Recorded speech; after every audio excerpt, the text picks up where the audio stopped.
Assalamualaikum warahmatullahi wabarakatuh. Apa kabar guys? Salam okupasi terapi. Oh iya, di video ini kita akan membahas fakta penting soal cerebral palsy yang tentunya perlu banget buat kalian tahu. Penasaran? Yang pertama, kebanyakan cerebral palsy disebabkan oleh kerusakan otak yang terjadi sebelum dan selama kelahiran. Itu resiko infeksi virus saat hamil ataupun cedera saat kelahiran. Cerebral palsy yang disebabkan oleh kerusakan otak yang terjadi lebih dari 28 hari setelah lahir cukup kecil. Cerebral palsy adalah kecacatan motorik yang paling umum terjadi. Sekitar 1 dari 323 anak telah diidentifikasi dengan cerebral palsy. Berdasarkan CDCS, Autism and Developmental Disabilities Monitoring atau ADDM, lalu sekitar 75% sampai 85% anak-anak dengan cerebral palsy memiliki kejang. Ini berarti bahwa otot mereka kaku atau spastik. Akibatnya, gerakan motorik mereka berbeda dengan gerakan anak normal. Banyak kasus cerebral palsy juga memiliki gejala penyerta seperti epilepsi, dan sekitar 1 dari 10 memiliki gangguan spektrum autis. Cukup kompleks sekali bukan? Dan anak-anak cerebral palsy akan tetap tumbuh menjadi orang dewasa dengan kondisi cerebral palsy. Mengingat cerebral palsy adalah gangguan yang menetap atau non-progresif, jadi dalam penyembuhannya tidak bisa recovery secara sempurna. Fakta terakhir yang tidak kalah penting adalah lebih dari setengah atau sekitar 50-60% anak-anak dengan cerebral palsy dapat berjalan secara mandiri. Nah, ini berita baiknya. Nah, berkaitan dengan fakta yang terakhir ini nih, kebetulan banget karena kali ini kita bakalan interview dengan Bapak Jonet Jatmiko, seorang okupasi terapi di kota Semarang yang berinovasi membuat alat terapi seperti standing frame, kursi CT, walker, dan lain sebagainya untuk membantu klien atau pasien cerebral palsy agar bisa mencapai kemandirian motorik dan fungsional. Penasaran seperti apa? Berikut wawancara kami bersama beliau. Selamat menonton.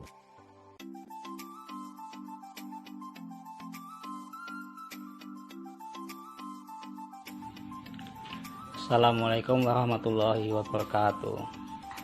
Perkenalkan, nama saya Jonet Jatmiko, OT Surakarta, lulus tahun 2006. Saya bekerja di BP2KLK atau nama lainnya PLA Semarang di bawah Dinas Pendidikan Provinsi Jawa Tengah. Biasanya sebelum ada pandemi, PLA Semarang dijadikan lahan praktik bagi mahasiswa OT Poltekkes Surakarta.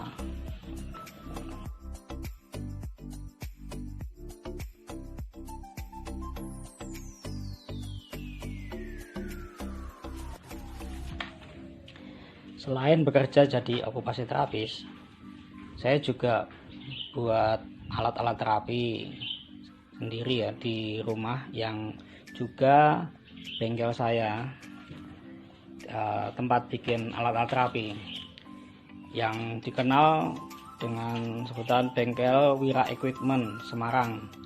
Di Google ada kalau teman-teman mau lihat. Dan bengkel ini sudah berjalan kurang lebih 7 tahun dalam proses produksi untuk alat-alat terapi. Ya, awal mulanya saya juga karena saya menyukai untuk modifikasi alat, dan saya sering browsing di internet untuk perkembangan alat-alat terapi apa saja yang sudah berkembang untuk yang bisa digunakan untuk latihan anak-anak berkebutuhan khusus. Saya menyenangi itu, lalu saya mencoba untuk membuat modifikasi alat bantu untuk anak-anak berkebutuhan khusus.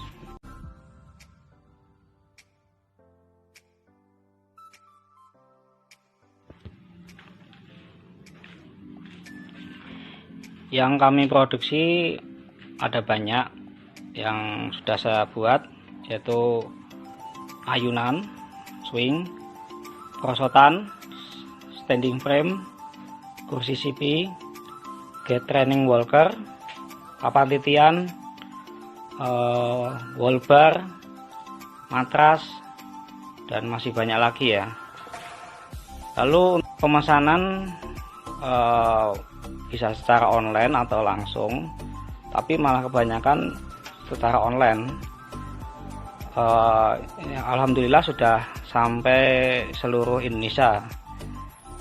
Tapi ada juga yang ada customer juga yang minta diukur langsung, datang ke rumah, minta diukur langsung biar tepat alatnya yang dibutuhkan apa dan nyaman digunakan.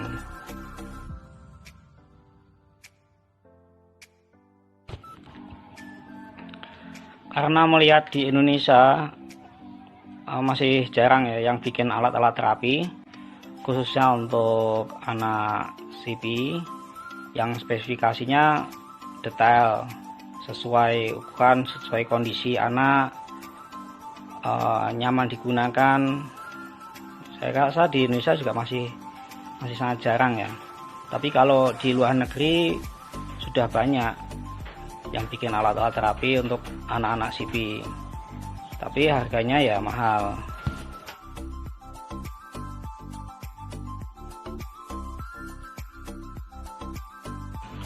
Proses pembuatan alat terapi membutuhkan ketelitian, kesabaran, dan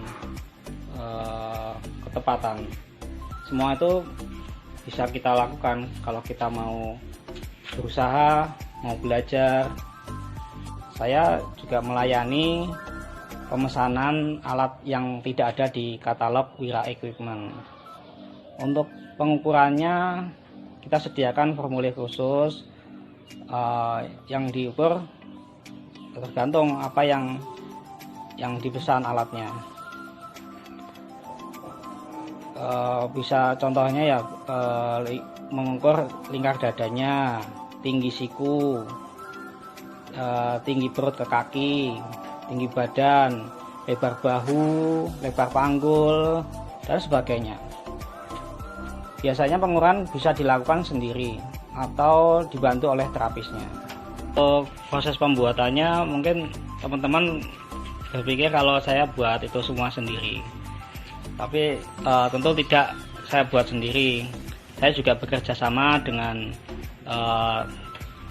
tempat teman-teman yang lain di bengkel las, bengkel tukang kayu. Nah, mungkin di sini cenderung ada hal-hal yang memang saya buat sendiri ya ada, tapi di sini tempat untuk lebih ke finishing. Saya beberapa saya pesankan, ada yang saya buat sendiri dari bagian-bagiannya, dari hasil pengukuran yang sudah saya dapatkan dengan mengisi formulir seperti ini, lalu kita ukur sesuai pesanan. Nah, mungkin ini beberapa nih alat-alat yang saya gunakan untuk membuat alat-alat terapi. Ada bur, ada jigsaw, dan nah ini ada beberapa alat-alat yang memang saya pesan khusus di tukang las. Nah, karena waktu saya juga terbatas, saya kerjakan habis pulang kerja dari pagi sampai sore, lalu setelah itu saya buat alat terapi sampai malam. Mungkin kalau untuk kesulitan hanya dari segi bahan baku. Ketika kita mau cari bahan bakunya susah di pasaran atau tidak ada di kota tempat kita bekerja, yang mungkin kita harus beli online, dan barang-barang itu mungkin harus diimpor dari luar negeri.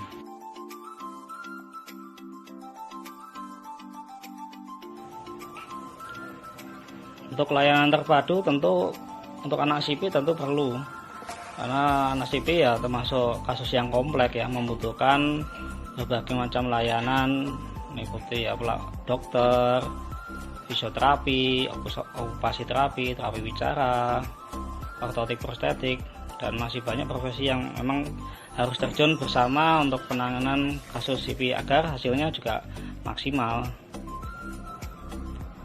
Untuk di Indonesia sendiri sekarang untuk layanan pada kasus anak CP juga sudah lebih baik.